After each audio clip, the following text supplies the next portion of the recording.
झारखंड सरकार राज्य के 29,604 जल सहियाओं को अब स्मार्टफोन देगी।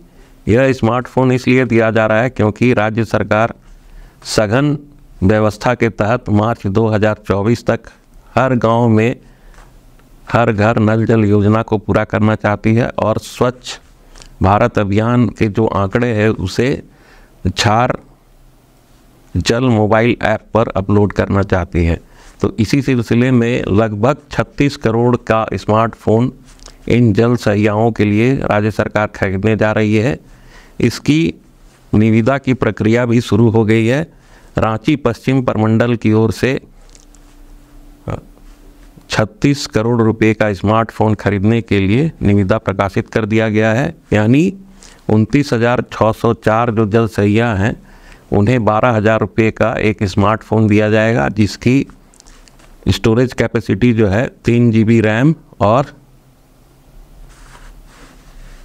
इंटरनल मेमोरी जो होगा वो 32 GB का होगा। यानी हर जल सहिया को प्रत्येक माह जो कार्य दिए जाएंगे उन्हें उस कार्य को पूरा कर इस झार जल ऐप में उसे अपलोड करना होगा, ताकि फिजिकल और अन्य जो वेरिफिकेशन है वो सरकार के आंकड़ों को पूरा किया जा सके, उसका मिलान किया जा सके।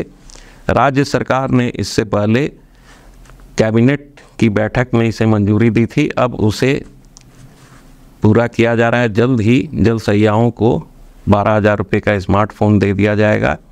और इसमें एक बात यह महत्वपूर्ण है कि जो डेटा खर्च होगा उसे जल सहिया को खुद वहन करना होगा। यदि कोई जल सहिया त्यागपत्र दे देती हैं तो उन्हें उस स्मार्टफोन को सरकार यानी पेयजल और स्वच्छता विभाग को वापस लौटाना होगा।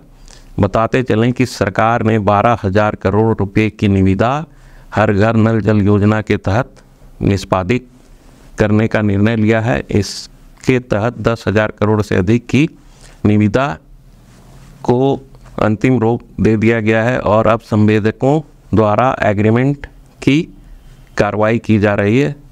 हालांकि अभी जो हर घर नल जल योजना की जो हालात हैं उसमें हम यानी झारखंड सरकार 50% गाँव तक ही पहुंच पाई है।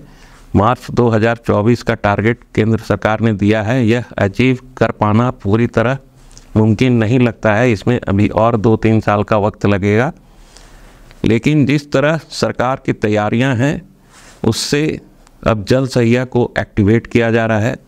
यानी जल सहिया ही गाँवों में एक इम्पॉर्टेंट केंद्र बिंदु है जो घरों में कनेक्शन और निर्मल भारत अभियान यानी स्वच्छ भारत अभियान के तहत शौचालय निर्माण के ग्राउंड रिपोर्टिंग और फिजिकल वेरिफिकेशन का काम करेंगी। सरकार का यह कार्य एक तरह से अच्छा माना जा सकता है। और जिस तरह जल सहिया को डेटा अपलोड करने की जिम्मेवारी दी जा रही है उसके लिए एक ट्रेनिंग भी दी जाएगी। राज्य में 30,000 के आसपास जल सहिया हैं। यह तत्कालीन जो पेयजल और स्वच्छता विभाग के सचिव थे सुधीर प्रसाद, उनके कार्यकाल में जल सहियाओं की नियुक्ति हुई थी। उस समय लगभग 21,000 ग्राम समिति बनाई गई थी और इन ग्राम समितियों से जल सहियाओं को जोड़ा गया था। अब इनकी संख्या 29,604 हो गई है। अब सरकार जल्द ही इन जल सहियाओं को 2-2 साड़ी प्रत्येक वर्ष देगी। अब जिस दिन सरकार इन्हें स्मार्टफोन देगी उस दिन एक भव्य कार्यक्रम आयोजित किया जाएगा। उसके बाद क्या होगा हम बाद में आपको बताएंगे। तब तक के लिए नमस्कार, जोहार।